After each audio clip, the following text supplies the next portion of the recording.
Hello students, welcome to Magnet Brains. हम आ गए आज आपके लिए आपका नया चैप्टर लेकर। तो कक्षा है हमारी 5वीं, बुक है हमारी यानी कि पुस्तक है हमारी रिमझिम, और रिमझिम का अध्याय है 2, नाम है फसलों का त्योहार। ये एक लेख है। इस जो वीडियो में हम इस पाठ की व्याख्या को देखेंगे। हम सभी को पता है कि हमारा देश एक कृषि प्रधान देश है। हमारे यहाँ कृषि सबसे ज़्यादा होती है और हमारे यहाँ की जो कृषि है वो उसकी कटाई जब भी होती है, कृषि का कोई भी काम हो, बुआई हो, कटाई हो, वो एक त्योहार की तरह मनाया जाता है। तो ये किस तरीके से मनाया जाता है, कहाँ पर कौन सा त्योहार होता है, सभी कुछ हम इस पाठ के अंदर देखेंगे। तो ये एक क्या है, ये हमारे गद्य साहित्य यानी कि हमारा जो साहित्य है, हिंदी साहित्य के गद्य खंड में है और इसकी विधा है लेख।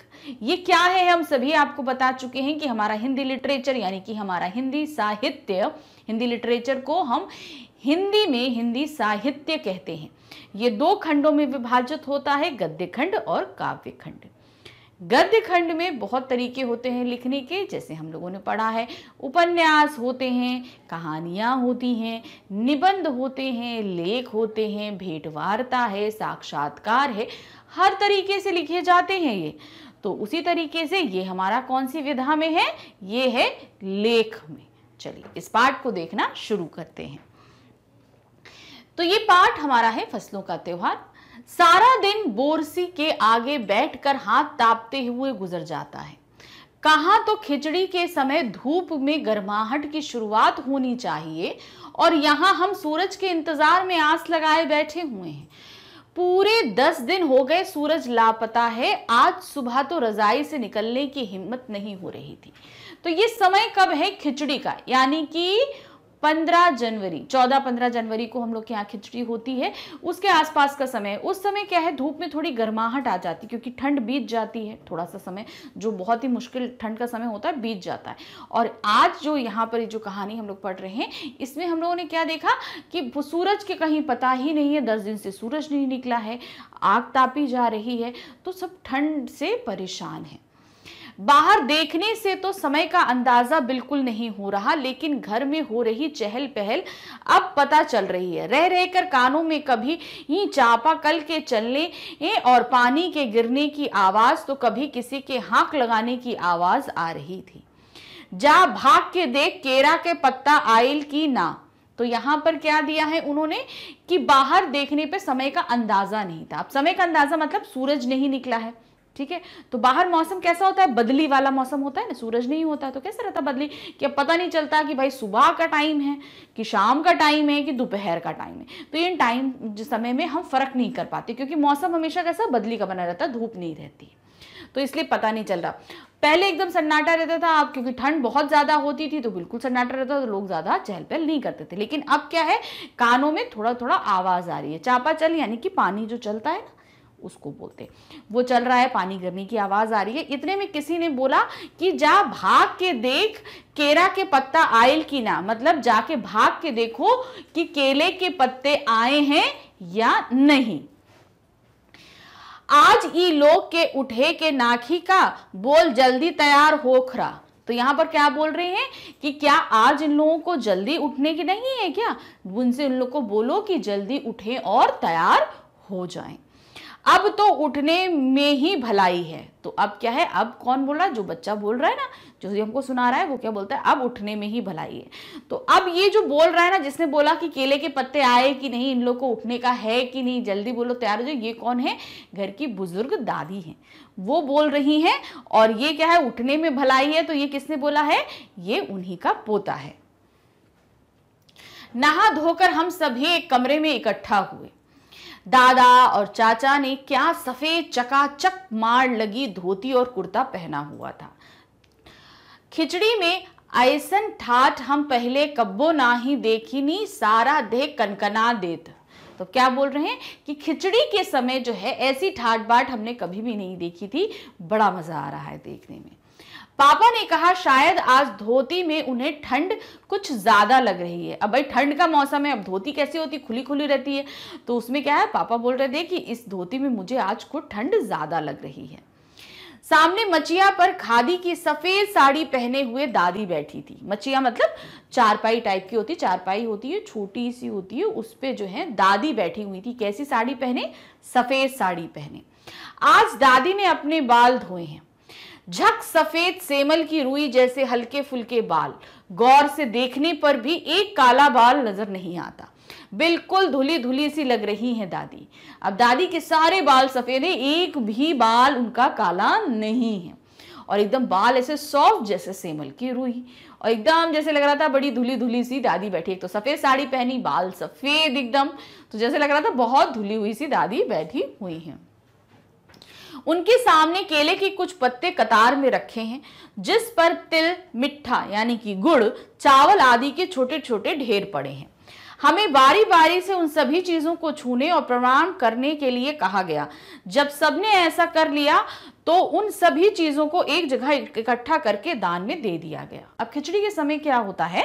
केले के पत्ते होते हैं, केले के पत्ते पे गुड़, चावल और क्या चीज बताया गया? तिल। इन सब के छोटे छोटे से ढेर, घर के जितने सदस्य होते हैं, मान लीजिए आपके घर में 5 सदस्य हैं, 8 सदस्य हैं, उतने छोटे छोटे ढेर बना दिए जाते हैं।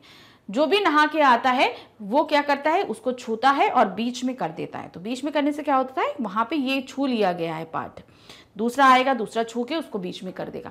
जब सारा चावल इकट्ठा हो जाएगा तो इकट्ठा करने के बाद में क्या कर दिया जाएगा? उसको दान में दे दिया जाता है। खिचड़ी वाले दिन ये ऐसा दान किया जाता है।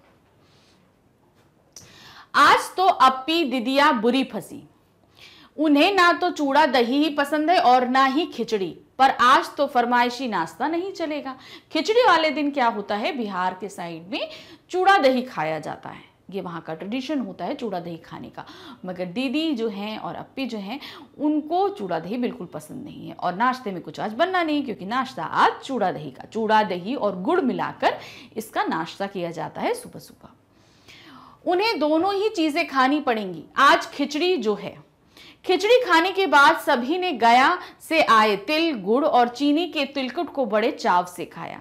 गया जो है वो तिलकुट के लिए बहुत पसंद होता है। तिल को कूट कर बनाई गई एक मिठाई होती है जिसको बोला जाता है तिलकुट, और इसमें क्या है? वो गया में से ही आता है, क्योंकि ये तिल, गुड़ और चीनी के साथ बनाया जाता है। खाते खाते मैं सोच रही थी कि कितनी अलग है ना खिचड़ी जो अभी हम मना रहे हैं, मतलब कितनी अलग है।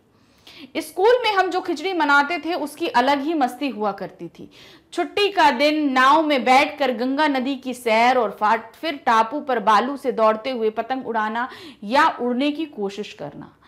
तो मतलब जैसे हम बड़े हो जाते हैं, हम अपनी संस्कृतियों से कहीं ना कहीं दूर हो जाते हैं। तो मतलब जब छोटे थे तब कैसे मनाते थे? नाव पर बैठकर गंगा नदी पार करते थे, बालू पे जाते थे, वहां ढेर बनाते थे, पतंग उड़ाते थे। बहुत ये बचपन की बात बताई जा रही है।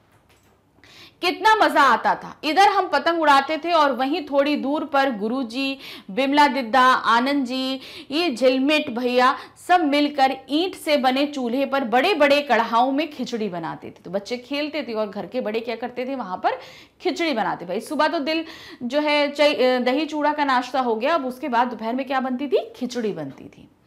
हम भी बीच बीच में अपनी पतंगों को सुस्ताने का मौका देते हुए ये मटर और प्याज छीलने बैठ जाते थे। तो बीच में क्या होता था? भाई चलो हम भी थोड़ी देर मटर छील लेते हैं, थोड़ी देर प्याज छील लेते हैं, तो बच्चे भी उसमें हेल्प किया करते थे।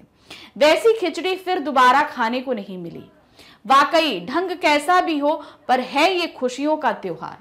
कहने का मतलब क्या है कि ये चाहे हम किसी भी तरह से कोई भी त्योहार मनाएं, और हर त्योहार में खुशी का होना जरूरी होता है। तो ये खिचड़ी का एक बिहार में जिस तरीके से ट्रेडिशन मनाया जाता है वो आपके सामने रखा गया है। यहाँ पर जनवरी माह के मध्य में भारत में लगभग सभी प्रांतों में फसलों से जुड़ा कोई ना कोई त्योहार मनाया जाता है। तो ये जो 15 जनवरी या 14 जनवरी को जो खिचड़ी का त्योहार मनाया जाता है, जनवरी का मध्य, 14-15 जनवरी मध्य होगा ना, तो उस बीच जहां पर खिचड़ी का त्योहार आपका मनाया जाता है, कहाँ मनाया जाता है? आपका सभी प्रांतों में। तो यहाँ पर सभी प्रांतों में, जैसे यहाँ पर हम लोगों ने देखा कि उत्तर प्रदेश और बिहार में खिचड़ी का त्योहार मनता है, उसी तरीके से और भी प्रांत हैं जहां पर अलग अलग त्योहार मनाए जाते हैं। अब कौन कौन से प्रांत हैं?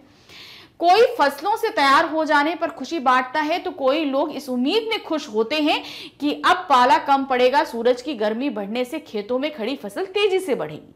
अब क्या होता है, ये समय ऐसा होता है कि ठंड हल्की कम हो जाती है। तो अब क्या है, पाला, बहुत ज़्यादा ठंड पड़ती है तो पाला पड़ जाता है, तो खेत जितने खड़े होते हैं ना वो सब नष्ट हो जाते हैं। पाला क्या होता है, पाला होता है बहुत ज़्यादा ठंड से जो है पेड़ों का खराब हो जाना, इसको बोलते हैं। एक उससे जो है ना पेड़ के पत्ते, आप देखोगे कभी कहीं देखना जाकर, कभी भी कहीं किसी ठंडी जगह पे जाना, तो वहां पर क्या होगा, आप देखो कि पेड़ एकदम, पत्ते एकदम एकदम सफ़ेद से पड़ जाते हैं, वो बिल्कुल बेकार हो जाते हैं। तो वो होता है पाला पड़ना।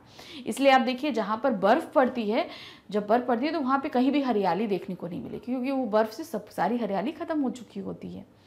तो अब यहाँ पर क्या होता है, सभी प्रांतों में फसलों से जुड़े ही आपके त्योहार मनाए जाते हैं इस मध्य में।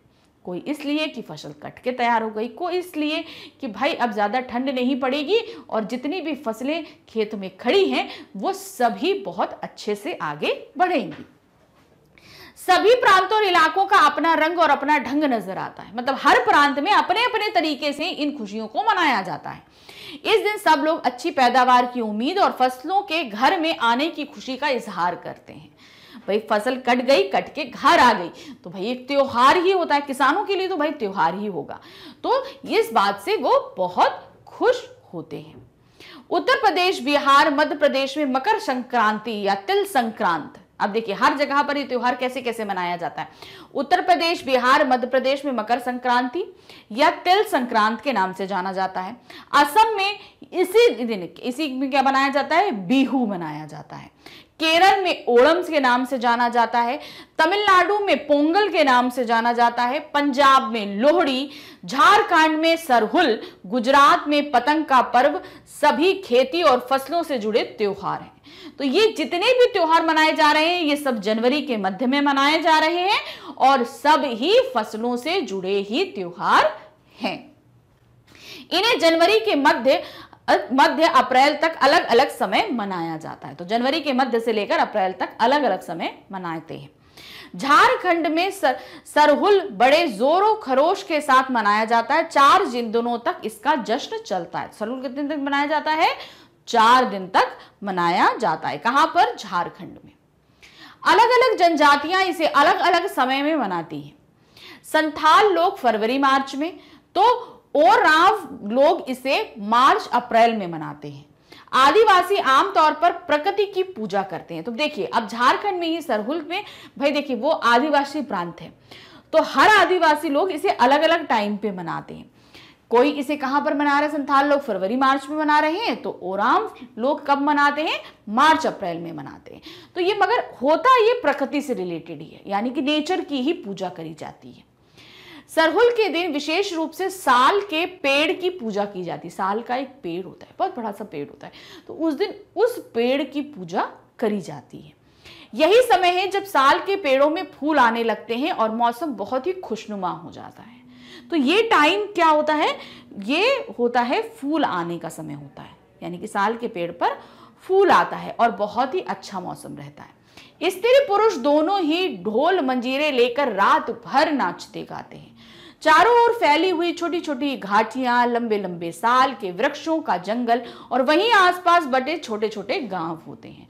तो ये एक प्रकृति दर्शन भी आपको कराया, कैसा, छोटी छोटी घाटियां होती हैं। भाई जो झारखंड है वो छोटा छोटा पहाड़ियों में बटा हुआ है, पूरा प्लेन सरफेस नहीं होता, ना ही बड़े बड़े पहाड़ होते हैं, छोटी छोटी पहाड़ियां होती हैं। लंबे लंबे साल के वृक्ष होते हैं, मैं बताया ना साल के वृक्ष बहुत लंबे होते हैं और आसपास छोटे छोटे गांव बसे होते हैं, क्योंकि आदिवासियों के गांव उन्हीं छोटे छोटे एरिया में विभाजित होते हैं, जो साल के होते हैं ना वहीं पर होते हैं। लिपे पुते, करीने से बुहारे और सजाए गए इन घरों के सामने लोग एक पंक्ति में कमर में बाहें डालकर नृत्य करते हैं। तो अब क्या होता है, ये देखिए जैसे यहाँ पर लिखा है, साल के पेड़ है, अब इस तरीके से कमर में हाथ डाल लेते हैं, कमर में हाथ डाल के खड़े हो जाते हैं एक पंक्ति में, पंक्ति में मतलब लाइन में एक दूसरे की कमर में हाथ डाल के खड़े हो जाते हैं। फिर क्या करते हैं, डालकर नृत्य करते हैं, उसी का उनको नृत्य करते हैं। अगले दिन वे नृत्य करते हुए घर घर जाते हैं। एक दिन तो नृत्य किया, फिर दूसरे दिन क्या, नृत्य करते करते घरों में जाते हैं और फूलों के पौधे लगाते हैं। घर से चंदा मांगने की भी प्रथा है, चंदा मांगते हैं, यानी कि कुछ आप हमें दान दीजिए। पर चंदे में मालूम है क्या मांगते हैं, पर चंदे में क्या मांगते हैं, पैसे नहीं मांगते, क्या मांगते हैं, मुर्गा, चावल और मिश्री। क्या मांगते हैं? मुर्गा, चावल, मिश्री मांगते हैं। फिर चलता है खाने पीने और खेलों का दौर। भाई दान चंदा लेकर खूब इकट्ठा कर लिया, फिर उसके बाद वो सामूहिक रूप में बनता है और फिर खाना पीना और खूब खेलना होता है। तीसरे दिन जाकर पूजा होती है। फिर तीसरे दिन पूजा हुई, पहले दिन नृत्य किया, फिर दूसरे दिन चंदा मांगा और तो खूब खाया पिया, सब कुछ हुआ और उसके बाद होती है पूजा, जिसके बाद लोग अपने कानों और में सरई का फूल पहनते हैं। सरई का एक फूल आता है छोटा सा, उस पूजा के बाद वो यहाँ कान पे ऐसे करके, जैसे ये चीज ये है ना, इसको ऐसे करके पहन लिया जाता है। तो वो बहुत शुभ होता है, बहुत माना जाता है। जैसे आप लोग कहीं देखते होंगे पूजा के टाइम जो है ना, जब नवरात्रि के टाइम जो है, जो गेहूं का जौ उगाया जाता है, जौ उगाते हैं ना, तो उसको भी कानों पर पहना जाता है। तो उसी तरह सरई का फूल भी पहना जाता है। इसी दिन से वसंत ऋतु की शुरुआत मानी जाती है। धान की भी पूजा होती है। पूजा किया हुआ आशीर्वादी धान अगली फसल में बोया जाता है। फिर जिस दिन ये पूजा संपन्न हुई और सरई का फूल कान में लगाया गया, उसी दिन से वसंत ऋतु का प्रारंभ हो जाता है। अब उसी दिन क्या होता है, धान की पूजा करके और जो आशीर्वादी धान होता है, धान चढ़ाया जाता है, धान की पूजा करते हैं, धान चढ़ाया जाता है, फिर उसी धान को खेतों में बोते हैं। भाई वो अच्छा हो गया, अब क्या है, वो उसको बोएंगे तो काफी अच्छी धान की फसल होगी, ऐसा उन लोग का मानना होता है। तमिलनाडु में मकर संक्रांति या फसलों से जुड़ा त्योहार पोंगल के रूप में, अभी हमने झारखंड के रूप में देखा कि झारखंड में किस तरीके से मनाया जाता है। अब उसी तरीके से तमिलनाडु में मकर संक्रांति से जुड़ा ही त्योहार हम मनाते हैं, पोंगल। इस दिन खरीफ की फसलें चावल, अरहर आदि कटकर घर पहुंचती हैं। अब ये किसका त्योहार, ये भी फसल से जुड़ा है, लेकिन ये फसलें जो हैं कटकर कहाँ पहुंच रही हैं, घर पहुंच रही हैं। इस बात की खुशी होती है। लोग नए धान कूट कर चावल निकालते हैं। जो नया नया धान कूट कर आता है ना, फिर उसका क्या करते हैं, चावल निकालते हैं। हर घर में मिट्टी का नया मटका लगाया जाता है, जिसमें नए चावल, दूध और गुड़ डालकर उसे पकाने के लिए धूप में रख देते हैं। मतलब घर के बाहर जो है एक छोटा सा बनाया जाता है, वहाँ मटका रखा जाता है। आग लगाने के लिए थोड़ा सा लकड़ी रखे ना, मटका रखा गया, मटके में दूध, चावल और गुड़ डालकर उसे बाहर आंगन में, धूप में मतलब आंगन में रख देते हैं, खुले एरिया में, कि पकने के लिए रख दिया जाता है। हल्दी शुभ मानी जाती है, इसलिए साबुत हल्दी को मटके के मुंह के चारों ओर बांध देते हैं। मटकी की जो होती है ना, ऐसे करके गोल मटका होता है और हल्दी ऐसे लंबी लंबी सी होती है, उसे क्या करते हैं, एक धागे में बांध के चारों तरफ मटके बांध देते हैं, क्योंकि हल्दी शुभ मानते हैं। यह मटका दिन के 10:30 बजे तक धूप में रखा रहता है। जैसे ही दूध में उफान आता है और दूध चावल मटके के बाहर गिरने लगता है, 10:30 बजे तक, सुबह से रखा गया 10:30 बजे तक, क्योंकि भाई आग धीमे धीमे होती है, धूप की भी तपिश होती है और धीरे धीरे दूध जो है उबलकर बाहर आने लगता है। और जैसे ही वो बाहर आता है, उफान आता, जैसे ही दूध में उफान आता, भाई दूध आप लोगों ने घर में भी देखा होगा, उबलता है ना, तो जब उबलता है तो कैसे वो बर्तन के पतीले के बाहर आने लगता है, तो उसको क्या बोलते हैं, दूध का उफनना। तो वो जैसे ही उफनता है तो सब क्या होता है, और दूध चावल मटके के बाहर गिरने लगता है। जाहिर सी बात है, होगा तो वो बाहर गिरने लगेगा। तो पोंगला पोंगल, पोंगला पोंगल, खिचड़ी में उफान आ गया के स्वर सुनाई देते हैं। क्या बोलते हैं, पोंगला पोंगल, पोंगला पोंगल, यानी कि खिचड़ी में उबाल आ गया, ऐसा सभी लोग कहना शुरू कर देते हैं। दूसरी ओर, अब ये तो पोंगल क्यों मनाया जाता है आपको ये समझ में आया, क्योंकि फसल कटकर घर आई। अब हम चलते हैं दूसरे स्टेट में। दूसरा स्टेट हमारा क्या है, दूसरी ओर गुजरात। अब गुजरात हम पहुंच गए। गुजरात में पतंगों के बिना तो मकर संक्रांति का जश्न अधूरा ही माना जाता है। वहां कैसे मनाया जाता है, पतंग उड़ाई जाती है। इस दिन आसमान की ओर यदि नजर उठाएं तो शायद हर आकार, रंग, रूप की पतंगे आकाश में लहलाती हुई मिलेंगी। प्रत्येक गुजराती, चाहे वह किसी भी धर्म, जाति या आयु का हो, पतंग उड़ाता है। हजारों लाखों पतंगों से सूर्य भी ढक जाता है। तो जिस दिन मकर संक्रांति होती है ना, उस दिन गुजरात में आप देखोगे ना, बहुत पतंगे उड़ाई जाती है, बहुत, क्योंकि ये वहां पर पतंग उड़ाने का ही त्योहार माना जाता है। और इतनी उड़ाई जाती है, आसमान में आप हर कलर देखोगे, हर शेप्स देखोगे, बहुत बड़ी बड़ी, बड़ी से लेके छोटी तक, और इतनी होती है कि सूरज तक ढक जाता है। आप सोचो कितनी सारी होती है। मतलब ये सच में लिटरली सूरज नहीं ढकेगा, मतलब ये कहावत है, सूरज ढक जाता का मतलब बहुत ज्यादा पतंगे होती हैं आसमान के अंदर। ये हो गया। अब हम आते हैं कहां पर, कुमायूं में। कुमायूं में कहा भाई, मकर संक्रांति को घुघुतिया, क्या बोलते हैं, घुघुतिया भी कहते हैं। इस दिन आटे और गुड़ को गूंदकर पकवान बनाए जाते हैं। घुघुतिया वाले जिस दिन मकर संक्रांति बनती है ना, उसी टाइम पे कुमायूं में उस त्योहार को क्या बोलते हैं, घुघुतिया बोलते हैं। तो उस दिन आटे और गुड़ को मिलाकर पकवान बनाए जाते हैं। इन पकवानों को तरह तरह के आकार दिए जाते हैं, जैसे डमरू, तलवार, दामिड़ का फूल। पकवान को तलने के बाद एक माला में पिरोया जाता है, मतलब छोटे छोटे से शेप्स दे दिए। आटा जैसे मम्मा देखते ना, आप रोटी पूड़ी के लिए मम्मा आटा बनाती है, तो बस वैसा ही आटा गूंद लिया जाता है और उससे डिफरेंट डिफरेंट शेप दे दी। कभी कभी आप मम्मा से बोलते हैं, मम्मा मुझे डिफरेंट शेप की रोटी खानी है, बोलते हैं ना, तो मम्मी कभी स्माइली बना देती है, कभी स्टार्स बना देती है, तो इस तरीके से बनाती है ना। तो उसी तरीके से यहाँ पे भी शेप होते हैं। वो शेप क्या होते हैं, कोई डमरू बनता है, कहीं तलवार बनती है, दामिड़ का फूल बनता है। दामिड़ का फूल कैसे होता है, जो है वो आकार इस तरीके से जो है ना, ये और ये ऐसे ऐसे करके, ऐसे ऐसे करके, ये ऐसे ऐसे ऐसे करके होता है, उसमें ऐसे ऐसे करके जो पत्ते उसके जो है ना ऐसे बने होते हैं, और ये यहाँ से बीच से ऐसे डंडी लगी होती है, तो वो कहलाता है क्या है, दामिड़ का फूल कहलाता है। तो अब इस दामिड़ के फूल में क्या होता है, ये बना दिया, अब उन सबको तल के और एक माला में पिरो लिया जाता है। अब पिरोने के बाद में क्या होता है, जब इसको पिरो लिया जाता है तो माला के बीच में संतरा और गन्ने की गंडेड़ी पिरोई जाती है। गंडेड़ी मतलब उसकी डंडी जो बोलती है, उसको पिरोया जाता है। यह काम बच्चे बहुत रुचि और उत्साह के साथ करते हैं। सुबह बच्चों को माला दी जाती है, ठीक है, बहुत अच्छे से उन्होंने गंडेड़ी लगा ली। अब उसके बाद वो जो माला है वो सुबह बच्चों को दी जाती है। बहुत ठंड के कारण पक्षी पहाड़ों से चले जाते हैं, उन्हें बुलाने के लिए बच्चे इस माला से पकवान तोड़ तोड़ कर पक्षियों को खिलाते हैं और गाते हैं।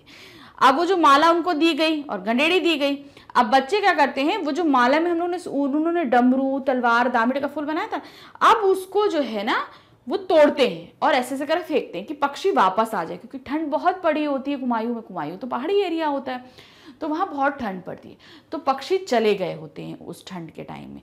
अब उनको वापस बुलाना है, तो वापस बुलाने के लिए करते हैं, वो सारी चीज़ें तोड़ तोड़ के फेंकते हैं कि वो पक्षी वापस आ जाए। तो ये उस दिन घुघुतिया के दिन किया जाता है। और क्या गाते हैं, फेंकते हुए गाते क्या है, कौवा आओ घूकतू कहा आओ, ले कौवा बैठो, माँ के दे जा सोने घेड़ो, खा ले पूरी, माँ के दे जा सोने की छुरी। तो ये फेंकते जाते हैं और वो बच्चे यही गीत गाते जाते हैं। इसके साथ ही जिस चीज की कामना हो वो मांगते हैं। अब बच्चों की जो भी चीज पाने की कामना हो वो साथ में उस चीज की प्रेयर भी करते हैं। जैसे भगवान के सामने हाथ जोड़ के हम लोग प्रेयर करते हैं कि हमको ये दे दीजिए, उसी तरीके से वो भी ये कामना करते जाते हैं। है ना कितने अलग अलग अंदाज मकर संक्रांति को मनाने के। कहीं दूध, चावल और गुड़ की खीर बनती है, तो कोई 5 प्रकार के नए अनाज की खिचड़ी बनाता है। तो यहाँ पर क्या है, कहीं खिचड़ी बन रही है, कहीं दूध चावल की खीर बन रही है, तो कहीं छोटे छोटे आकार के जो शेप्स बना के उनकी माला पिरोई जा रही है, कहीं बहुत तरह के पकवान बन रहे हैं। तो बहुत तरीके से ये मकर संक्रांति हर जगह मनाई जाती है। कहीं कहीं लोगों का सैलाब नदी में स्नान के लिए उमड़ता है, तो ये संक्रांति वाले दिन जो है गंगा स्नान करना बहुत शुभ माना जाता है, तो वहां पे भी बहुत सारे लोग जाते हैं इस दिन। लोग ठंड में ठिठुरते रहेंगे पर बर्फीले पानी में कम से कम एक डुबकी तो जरूर लगाएंगे। तो क्या है, बहुत ठंड रहती है भाई, जनवरी के महीने में ठंड रहती है, अब उस समय इतना ठंड से उनको सब सिकुड़ते रहेंगे, लेकिन क्या होगा, कभी एक डुबकी तो हम पानी के अंदर लगा लें। क्यों, क्योंकि उस दिन ये चीज करना शुभ माना जाता है। हाल यह होता है कि इन जगहों पर तिल रखने की भी जगह नहीं होती। तो यहाँ पर क्या, जहाँ पर स्नान करने लोग जाते हैं तो वहाँ तिल रखने की जगह, तिल तो कितना छोटा सा होता है ना, तो तिल रखने का यहाँ कहने का एक मुहावरा है कि मतलब वहाँ पे बहुत बेइंतहा भीड़ होती है, इतनी भीड़ कि आप आसानी से वहाँ पे चल फिर नहीं सकते हैं। तिल से याद आया, मकर संक्रांति के दिन पानी में तिल डालकर स्नान करना, तिल दान करना, आग में तिल डालना, तिल के पकवान बनाना विशेष महत्व होता है। तो इस दिन तिल बहुत ही ज्यादा महत्व होता है। हम लोग यहाँ घरों में तो क्या तिल के लड्डू बनते हैं, उस दिन तिल के लड्डू खाए जाते हैं ना। तिल गुड़ होता है, आप देखते होंगे, आप उसमें क्या कहते हैं, तिल और गुड़ से बनी जो है पट्टियां खाई जाती हैं, तिलकुट खाया जाता है। तो बहुत तरह तरह की चीजें बनती हैं उस दिन। तिल आप किसी को दान दे दीजिए, तिल तेल में डाल दीजिए, पानी में बहा दीजिए, उसे आग में मतलब किसी भी तरह कहीं ना हर जगह तिल का कोई ना कोई उपयोग जरूर होता है। तुम्हारे घर या इलाके में इस त्योहार को कैसे मनाया जाता है? इसे खिचड़ी, पोंगल, मकर संक्रांति या कुछ और कहा जाता है, या तुम फसलों से जुड़े कोई और त्योहार मनाती हो? यदि तुम आपस में बात करो तो तुम्हें यह जानकर हैरानी होगी कि कई बार एक ही इलाके में रहने वाले लोग भी इस त्योहार को अलग अलग ढंग से मनाते हैं। तो देखिए, अब हमारे यहाँ क्या है, आप अपने घर के आसपास देखोगे अलग अलग स्टेट से आके लेकर बहुत सारे लोग रहते हैं। तो क्या होता है, सभी अपने अपने तरीके से त्योहार को मनाते हैं। आप ध्यान से देखेंगे तो आपके घर के आसपास भी अलग अलग स्टेट के लोग रहते होंगे और सब त्योहार अपने अपने तरीके से मनाते होंगे। तो ये देखिए, आप सही मानिए, आप विभिन्नता में एकता अपने घर के आसपास ही देखेंगे कि हमारे देश में कितने तरह तरह के लोग रहते हैं, कितने तरह तरह के त्योहार मनाते हैं। अब देखिए, यहाँ पे हमने सिर्फ एक त्योहार की बात करी और हमारे देश के कोने कोने में यही त्योहार अलग अलग ढंग से, अलग अलग नामों से मनाया जाता है। कितना ज्यादा अच्छा लगता है। तो ये इस बारे में आप अपनी कक्षा में अपने सहपाठियों के साथ भी बात करिए, तो आप भी बहुत हद तक बहुत सारी चीजें जान पाएंगे, दूसरे राज्यों की संस्कृति के बारे में जान पाएंगे। वो दूसरे राज्य जरूर हैं लेकिन है तो हमारे देश का हिस्सा ही। तो तभी तो कहते हैं भारत देश विभिन्नता में एकता का है। क्यों? क्योंकि हमारे यहाँ अलग अलग संप्रदाय, अलग अलग जातियों के लोग रहते हैं और त्योहारों को अलग अलग तरीके से मनाते हैं। जैसा कि हमने इस लेख में भी पढ़ा कि एक ही त्योहार हम कितने अलग अलग तरीके से मनाते हैं। हाय, किस टाइटल के अंदर है? मौसम का अंदाज। अब ये मौसम पे ही डिपेंड था। क्या उसमें बताया था कि खिचड़ी के आसपास कितनी ठंड हो रही थी, ऐसे ठंड नहीं होती थी, ठीक है? तो वही मौसम का अंदाज दिया गया है। क्या है प्रश्न? खिचड़ी में ऐसन जाड़ा हम पहले कब्बो नाही देखी। यहाँ तुम खिचड़ी से क्या मतलब निकाल रही हो? कहने का मतलब खिचड़ी किस कहाँ के आसपास मनाई जा रही है, क्या चीज है, आप इस खिचड़ी शब्द से क्या समझते हैं? यहाँ खिचड़ी से मतलब मकर संक्रांति से है। आप ऐसे भी लिख सकते हैं, खिचड़ी से मकर संक्रांति से है और यह 14-15 जनवरी को मनाया जाता है। तो जनवरी में ठंड होती है जैसे, तो यहाँ पर कैसा जाड़ा? खिचड़ी के समान। जनवरी में थोड़ा सा ठंड हल्की हो जाती है क्योंकि ये मिड ऑफ जनवरी आ जाता है, तो उस समय ठंड कम हो जाती है। तो यहाँ पर क्या बताया है उन्होंने कि यहाँ खिचड़ी से मतलब है मकर संक्रांति, क्योंकि खिचड़ी तो खाने वाला पदार्थ होता है ना, तो वो त्योहार भी नाम से जाना जाता है और वो त्योहार होता है मकर संक्रांति से। अब इसी पर दूसरा प्रश्न क्या दिया गया है? क्या कभी ऐसा हो सकता है कि सूरज बिल्कुल ही ना निकले? अगर ऐसा हो तो अपने साथियों से बातचीत करके लिखो। कहने का मतलब है, क्या कभी ऐसा संभव है कि सूरज निकले ही नहीं? और अगर ऐसा हो तो क्या होगा? अब ये आप अपने हिसाब से भी लिख सकते हो, जैसा आप इमेजिन करते हो कि सूरज नहीं निकलेगा तो क्या होगा, उस कंडीशन में क्या क्या चीजें घटती हैं, क्या घटेंगी। अगर सूरज ना निकले तो चारों ओर अंधेरा रहेगा और ठंड भी अधिक हो जाएगी। देखिए, इससे क्या होगा? पेड़ पौधे नहीं पनपेंगे, उनको रोशनी नहीं मिलेगी। तो क्या होगा? सूरज निकलने से बहुत ज्यादा, क्योंकि हमारी पृथ्वी को एनर्जी तो वही देता है। तो अब अगर सूरज नहीं निकलेगा तो गर्माहट नहीं आएगी, तो ठंड बढ़ती जाएगी, चारों तरफ अंधेरा हो जाएगा, हमेशा अंधेरा ही बना रहेगा। और अंधेरा आएगा तो क्या मजा आएगी? बिल्कुल भी मजा नहीं आएगी। तो वही चीज यहाँ पर आप लिखें। इसके अलावा आप जो कुछ भी और सोच सकते हैं, आपको जो महसूस हो कि सूरज निकलने पे ये चीज नहीं होगी, उसे भी आप यहाँ पर लिखेंगे। अब है प्रश्न 3। क्या है? बाहर देखने से समय का अंदाजा क्यों नहीं हो पा रहा था? जिनके पास घड़ी नहीं होती वे समय का अनुमान किस तरह से लगाते हैं? अब देखिए, पहला क्यों, बाहर देखने से समय का अंदाजा क्यों नहीं? क्योंकि बाहर सूरज नहीं निकला था। अब ऐसा तो नहीं हो सकता कि सूरज नहीं निकले। तो यहाँ कहने का मतलब था कि सूरज तो निकला था मगर बादल छाए हुए थे, इसलिए बोला गया कि सूरज नहीं निकला। और दूसरा, समय का अंदाजा बादल छाने से जो है हमें समय का अंदाजा नहीं लग रहा था क्योंकि सूरज की रोशनी नहीं आ रही थी। अब जो इनसे क्वेश्चन पूछा गया है, क्या क्वेश्चन है, जिनके पास घड़ी नहीं होती वे समय का अनुमान कैसे लगाते।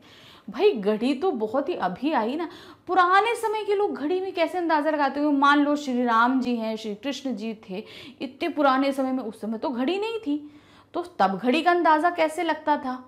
तो उस समय घड़ी का अंदाजा लगाया जाता था सूरज के उगने से लेकर डूबने तक के समय पे, तो वो इस तरीके से होता था। क्या दिया है, बाहर सूरज नहीं निकला था इसलिए समय का अंदाजा नहीं हो पा रहा था। जिनके पास घड़ी नहीं होती वे समय का अनुमान सूरज को देख कर लगाते हैं।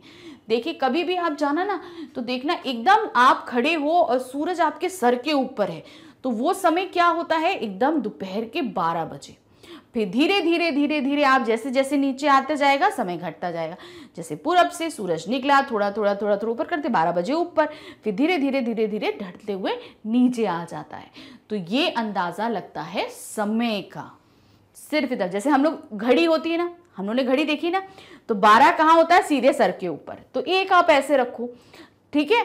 अब अगर आपने ऐसे करके रखा तो ये क्या हुआ, 10 बज गया, फिर 11 बज गया, फिर उसके बाद अगर फिर घड़ी है, फिर ये ऐसे बढ़ा तो फिर ये कैसे बज जाएगा, 1 बज जाएगा, 2 बज जाएगा, 3 बज जाएगा। तो ये इस तरीके से समय का अंदाजा लगाया जाता था सूरज के मूवमेंट के हिसाब से पुराने समय में, या जिनके पास घड़ी ना हो वो अभी भी इसी तरीके से समय का अंदाजा लगाते हैं। अब नेक्स्ट क्या है हमारे पास, तुम्हारी जुबान। अब तुम्हारी जुबान पे क्या क्वेश्चन है, आज ई लोग के उठे के नहीं खे, इस वाक्य को अपने वाक्य की भाषा में लिखिए। हम सभी को पता है कि यहाँ पर जो दादी माँ बोल रही थी वो बिहारी लैंग्वेज में बोल रही थी, तो अब इसे आपको अपनी भाषा में लिखना। अब इस भाषा से आप क्या समझे, आज ई लोग को उठे के नहीं खे, मतलब आज इन लोगों को उठना नहीं है क्या। तो क्या है, आज ये लोग क्या उठेंगे नहीं, क्यों, क्योंकि वो लोग बहुत देर तक सो रहे थे, ठंड का समय था और सुबह आराम से खूब देर तक सो रहे थे, त्योहार था मकर संक्रांति का, तो दादी जी ऐसे ही बोलती हैं। फिर है दूसरा स्टेटमेंट, क्या है, जा भाग के देख करके पत्ता आई कि ना। अब इसमें क्या था, इस वाक्य को अपने में लिखना है, तो उन्होंने क्या बोला, जा भाग कर देखो कि केले का पत्ता आया कि नहीं। ये देखो, जा भाग कर देख केले के पत्ते आए या नहीं। अब इसके बाद हमारे पास जो नेक्स्ट टॉपिक है वो क्या दिया है, भारत तेरे रंग अनेक।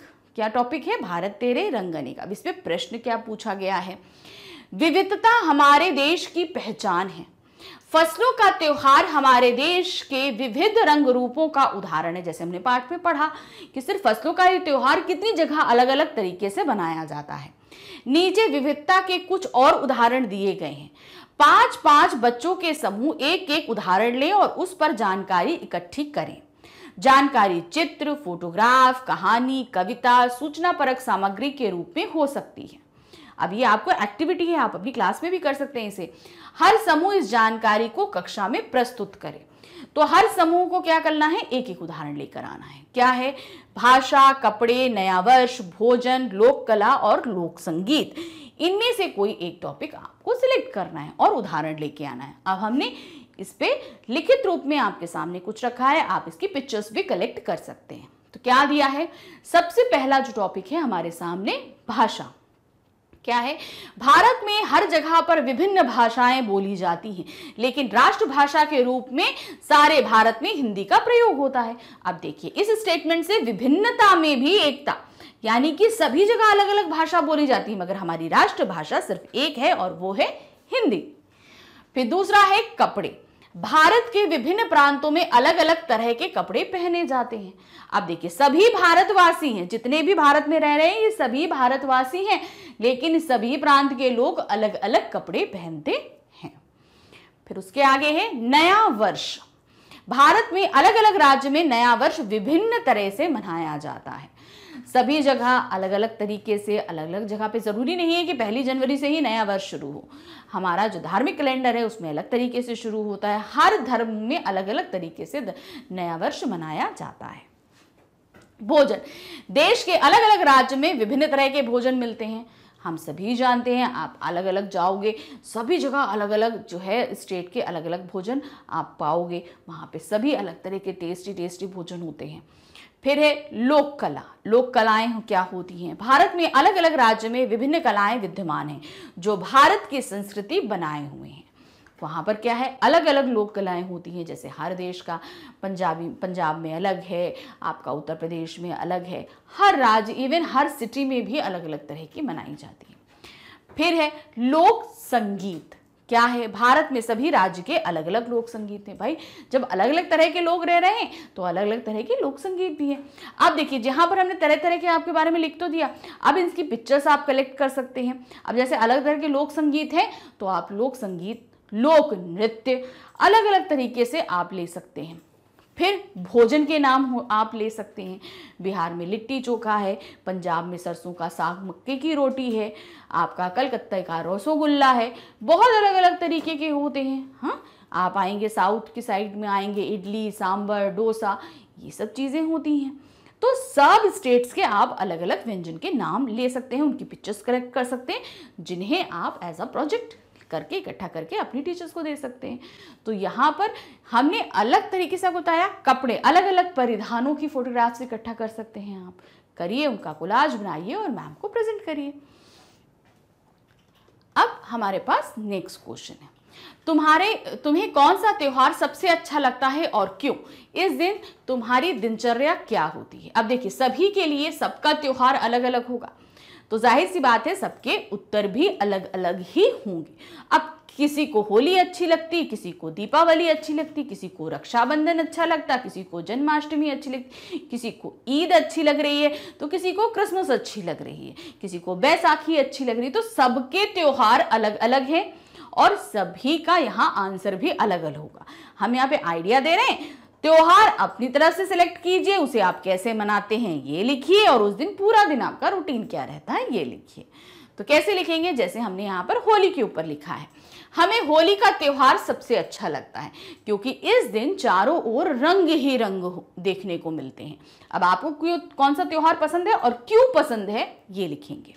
देखिए, जब भी कोई क्वेश्चन पूछा जा रहा है तो पहला क्वेश्चन क्यों है उसका उत्तर पहले, दूसरा क्वेश्चन उसका उत्तर बाद में, तीसरा क्वेश्चन उसका उत्तर बाद में। तो पहला क्वेश्चन क्या था, तुम्हें कौन सा त्योहार पसंद है? तो हमने क्या लिखा? पहला आंसर, हमें होली का त्योहार सबसे अच्छा लगता है। दूसरा क्वेश्चन, और क्यों? तो हमने लिखा क्योंकि इस दिन चारों ओर रंग ही रंग देखने को मिलते हैं, तो हमने दूसरे क्वेश्चन का भी उत्तर दे दिया। तीसरा, इस दिन तुम्हारी दिनचर्या क्या होती है? अब तुम्हारा रूटीन उस दिन क्या होता है, अब तुम्हें वो लिखना होगा। क्या है? इस दिन हम सुबह से ही जोश तथा उत्साह में भरे रहते हैं। गुजिया इस त्योहार का मुख्य मिठाई होती है जो लोग बड़े आनंद से खाते हैं। तो जो भी आपके त्योहार में, जैसे ईद में सेवइयां पसंद है, दीपावली में तरह तरह की मिठाई है, गट्टा है, चूड़ा है, लाई है, ये सब अच्छा लगता है। तो किसी भी तरह जिस त्योहार में जो भी पकवान बनते हैं उनके आप नाम लिख देंगे। अब है आपका नेक्स्ट टॉपिक अन्न के बारे में। जो अन्न, जैसे हमने यहाँ पे देखा कि फसल के बारे में है, अन्न के बारे में ये चैप्टर था, तो उसी के बारे में ही हम यहाँ पर लिखेंगे। क्या है? फसल के त्योहार का तिल का बहुत महत्व होता है। फसल के त्योहार में तिल का बहुत महत्व। तिल का किन किन रूपों में इस्तेमाल किया जा सकता है पता करो। अब तिल से क्या क्या होता है हमें ये पता करना है और लिखना है। तिल से विभिन्न प्रकार के पकवान तथा मिठाइयां बनाई जाती हैं, इससे तेल भी बनता है। तिल का तेल भी बहुत ज़्यादा फायदेमंद होता है, इससे मिठाइयाँ भी आप देखेंगे सकट के टाइम में लड्डू बनते हैं। मकर संक्रांति के सामने तिल गुड़ होता है, कूट के भी उसकी मिठाई गुड़ मिलाकर बनाई जाती है, बहुत टेस्टी लगती है। तो बहुत तरह से मिठाइयाँ बनती हैं और इसका तेल भी बड़ा इस्तेमाल किया जाता है। नेक्स्ट क्वेश्चन है, तुम जानती हो कि तिल से तेल बनता है और किन चीजों से तेल बनता है और कैसे? हो सके तो तेल की दुकान में जाकर पूछो। अगर आपके आसपास कोई तेल की दुकान है तो आप वहां जाकर पूछ सकते हैं, अगर नहीं है तो आप नॉलेज ले सकते हैं, अपने बड़ों की मदद लीजिए, उन्हें तो पता ही है। तो क्या होगा? तिल के अतिरिक्त नारियल, सरसों, आंवला, मूंगफली, बादाम और फूलों के तेल बनते हैं। बहुत तरह के तेल बनते हैं, हम सभी जानते हैं। तो इन सब चीज़ों से यह तेल मशीनों द्वारा निकाला जाता है। कैसे निकाला जाता है? मशीनों से निकाला जाता है। अब आते हैं हम नेक्स्ट, किसान और चीजों का सफर। नेक्स्ट टॉपिक क्या है? किसान और चीजों का सफर। किसान और खेती हम में से बहुत से लोगों की जानी पहचानी दुनिया का हिस्सा हैं, नहीं है। विशेष रूप से शहर से ज्यादातर लोगों को यह एहसास नहीं कि हमारी जिंदगी किस हद तक इससे जुड़ी हुई है। मतलब जो लोग शहर में रहते हैं वो खेत किसान से लगता है हम बहुत दूर हैं, लेकिन नहीं, हम जो शहर में रहते हैं उनका जीवन भी किसानों से ही जुड़ा, खेती से ही जुड़ा हुआ है। देश के कई हिस्सों में आज किसानों को जिंदा रहने के लिए बहुत मेहनत और संघर्ष करना पड़ रहा है। अगर यह जानने की कोशिश करें कि हम दिन भर जो चीजें खाते हैं वे कहां से आती हैं, तो किसानों की हमारी जिंदगी में भूमिका को हम समझ जाएंगे। मतलब जो चीज हम पूरा दिन में खा रहे हैं, क्योंकि हम भूखे तो नहीं रह सकते, जो कुछ भी हम खा रहे हैं वो कहीं ना कहीं सब कहां से आ रही है? किसानों के जरिए ही हम तक पहुंच रही है। तो अब ये आपको जानना है, क्योंकि हम सभी जानते हैं किसान बहुत मेहनत करते हैं। फिर क्या है? आलू की पकौड़ी, बर्फी और आइसक्रीम, इन तीनों चीजों के बारे में नीचे दिए गए बिंदुओं को ध्यान में रखते हुए जानकारी इकट्ठा करो और मेरी कहानी के रूप में चीज उसे लिखो। ठीक है, आपको जानकारी लिखनी है, पता करनी है और लिखनी है। तो बिंदु क्या दिए हैं? किन चीजों से बनती? 3 चीजें हमें थी हमारे पास, आलू की पकौड़ी, बर्फी और आइसक्रीम। ये किन चीज, पहला क्या है, किन चीजों से बनती है ये सारी चीजें? आलू की पकौड़ी आलू और बेसन से बनती है, बर्फी खोए से बनती है व आइसक्रीम दूध से बनती है। ठीक, दूसरा जो बिंदु है वो क्या है? इन चीजों का जन्म कहाँ होता है? अब ये चीजें बन रही हैं तो ये होती कहाँ पर, जन्म कहाँ होता है? इन चीजों का जन्म किसानों के घरों से होता है, यानी कि किसान मेहनत करते हैं तब ये सारी चीजें हमको प्राप्त होती हैं। हम तक पहुंचने का उनका सफर क्या है? अब खेत से लेकर हम तक पहुंचने का सफर क्या होता है? हम तक ये चीजें किसानों के बाद व्यापारियों के माध्यम से पहुंचती हैं। किसान व्यापारियों को देते हैं और व्यापारियों से हम खरीदते हैं, हम दुकान से लेते हैं ना, तो दुकानदार कौन होते हैं? व्यापारी होते हैं। ये कहां से लाते हैं? मंडियों से लाते हैं। मंडी में व्यापारी इसको लेकर आते हैं, कहां से? किसानों के पास से। अब अगला बिंदु है, किन किन हाथों से होकर हम तक पहुंचती है? अब ये सारी चीजें कौन कौन हाथों से पहुंचती हैं? यह चीजें हम तक किसानों, व्यापारियों तथा दुकानदारों के हाथों से पहुंचती हैं। मतलब किसान व्यापारियों को भेजते हैं, व्यापारी कहां देते हैं? दुकानदारों को देते हैं, और दुकानदारों से हम वो सारी चीजें खरीदते हैं। फिर आते हैं, हम इस पूरे सफर में किन लोगों की कितनी मेहनत लगती है? अब ये जो पूरा सफर है इसमें किसकी कितनी मेहनत लगती है? इस पूरे कार्य में किसान तथा व्यापारियों की बहुत मेहनत लगती है। सबसे ज्यादा किसानों की लगती है, क्योंकि वो बहुत मेहनत करके पेशेंस के साथ जो ये सारी चीजें खेतों में उगाते हैं, फिर उन्हें काटते हैं, छांटते हैं और अच्छी चीजें जो है व्यापारियों को बेचते हैं। फिर व्यापारी उन सारी चीजों को लाद के शहर लेकर आते हैं और फिर उनको अच्छे से संजो के रखते हैं, क्योंकि अगर उनकी देखभाल नहीं करेंगे तो वो खराब हो जाएंगी। फिर उसके बाद वो दुकानदारों के पास पहुंचती है और दुकानदारों से हम लोग खरीदते हैं। फिर इन लोगों में से किसको कितना मुनाफा मिलता है? सबसे ज्यादा मुनाफा किसको मिलता है? मतलब प्रॉफिट किसको होता है? इन लोगों में से किसानों को कम तथा व्यापारियों को उनसे कुछ ज्यादा मुनाफा मिलता है। मतलब व्यापारी किसानों से तो बहुत कम दाम में चीजें खरीद लाते हैं और मगर बेचते ज्यादा में हैं, तो मुनाफा सबसे ज्यादा व्यापारियों को होता है और किसानों को इतना ज्यादा मुनाफा नहीं हो पाता है। अब है खास पकवान पर प्रश्न है। क्या प्रश्न है? गया शहर तिलकुट के लिए भी प्रसिद्ध है। हमारे देश में छोटी बड़ी कई ऐसी जगहें हैं जो अपने खास पकवान के लिए मशहूर हैं। अपने परिवार के लोगों से पता करें और उनके बारे में लिखें। हर जगह हमने आपको बताया कि बहुत सारी जगहें अलग अलग चीजों के लिए प्रसिद्ध हैं, तो वो चीजें आपको लिखनी है। जैसे यहाँ पर कुछ आप अपने घर वालों से बात करिए, वो आपको और ज्यादा नॉलेज देंगे। जैसे क्या है, मथुरा, हमारे देश में मथुरा पेड़े के लिए, आगरा पेठे के लिए, हरियाणा घेवर के लिए, तो ये 3 चीजों के लिए है। आप इसके अलावा और चीजों के बारे में पता करिए और लिखिए। अब नेक्स्ट क्या दिया है? पिछले 2 वर्षों से तुमने काम वाले शब्दों के बारे में जाना है। इन शब्दों को क्रिया भी कहते हैं और क्रिया कहते हैं क्योंकि क्रिया का संबंध कोई काम करने से होता है। नीचे खिचड़ी बनाने की विधि दी गई है, इसमें बीच बीच में कुछ क्रियाएं छूट गई हैं।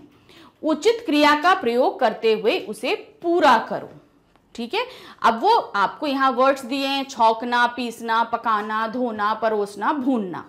अब आपके पास सामग्री भी दी गई है, विधि है तो सबसे पहले सामग्री होगी।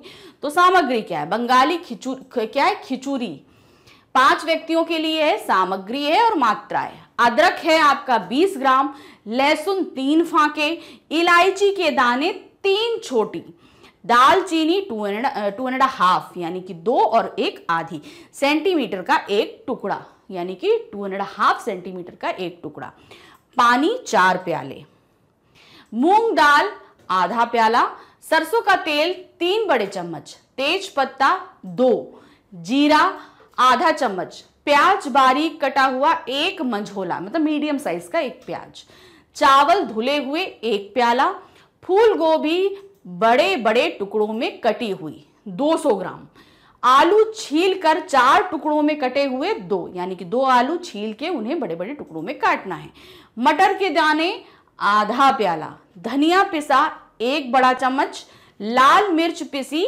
आधा छोटा चम्मच, चीनी 1 चम्मच, घी 2 बड़े चम्मच, नमक और हल्दी अंदाज से, मतलब जो जितना खाए उस हिसाब से। अब विधि पढ़ेंगे। अब विधि में जहां जहां छोटे थे और जो क्रियाएं थी वो हमने सभी जगह फिल कर दी हैं। तो चलते हैं विधि पढ़ते हैं। सबसे पहले विधि क्या है? इलायची, दालचीनी और लौंग में थोड़ा थोड़ा पानी यानी 1 छोटा चम्मच डालते हुए पीस लें। अदरक और लहसुन को इकट्ठा पीस कर पेस्ट बनाओ। दाल को कढ़ाई में डालो और धीमी आंच पर सुनहरी भूरी होने तक भून लो। अब दाल निकाल कर पीस लो। तेल को कुकर में डालकर गर्म करो। तेल गर्म होने पर तेज पत्ता और जीरा डालो। जीरा जब चटकने लगे तो प्याज डालकर सुनहरा भूरा होने तक भूनो। अब अदरक लहसुन का पेस्ट डालकर कुछ मिनट तक भूने। धुली हुई दाल, चावल, सब्जी डालो और अच्छी तरह से मिलाओ और शेष पानी यानी कि 4 प्याले डालकर एक बार हिलाओ। कुकर बंद करो। तेज आंच पर पूर्ण प्रेशर आने अब आंच तेज करके 4 मिनट तक पकाओ। भाप निकल जाने पर कुकर खोलो। मसालों का पेस्ट मिलाओ। खिचड़ी घी, हींग, जीरा, साबुत लाल मिर्च छौंक कर परोसे गर्मा गर्म। तो यहाँ पर क्या था? पूरी विधि दी है, जो क्रियाएं छूटी थी वो सभी हमने यहाँ पर फिल कर दी है। तो इस तरीके से हमने इस पाठ के सभी प्रश्न उत्तरों को देखा, अभ्यास कार्य भी किए। आई थिंक आपने बहुत अच्छे से एंजॉय किया होगा। अगर इस पाठ को आप पढ़ना या समझना चाहते हैं तो उसके लिए आपको आना होगा हमारे चैनल magnetsbrain.com पे। जब आप यहाँ आएंगे तो आप अपनी क्लास सेलेक्ट करेंगे। हमारी क्लास है 5th सेलेक्ट करते ही 5th में पढ़ाए जाने वाले जो हैं सभी जितने भी सब्जेक्ट्स हैं वो आपके सामने होंगे। तो सभी सब्जेक्ट्स जब हमारे सामने आ जाएंगे तो हमें क्या करना है? हिंदी सेलेक्ट करना है। ये देखिए हम हिंदी सेलेक्ट करेंगे और हिंदी सेलेक्ट करते ही हमारे सामने हिंदी की पूरी प्लेलिस्ट होगी। तो जो भी चैप्टर पढ़ना चाहते हैं क्लिक करिए और आपका वीडियो स्टार्ट हो जाएगा। वीडियो देखिए और अपने सभी डाउट्स को क्लियर कीजिए, लेकिन साथ ही हमारे चैनल को लाइक, सब्सक्राइब और शेयर करना बिल्कुल नहीं भूलिएगा। Thank you for watching. Bye bye.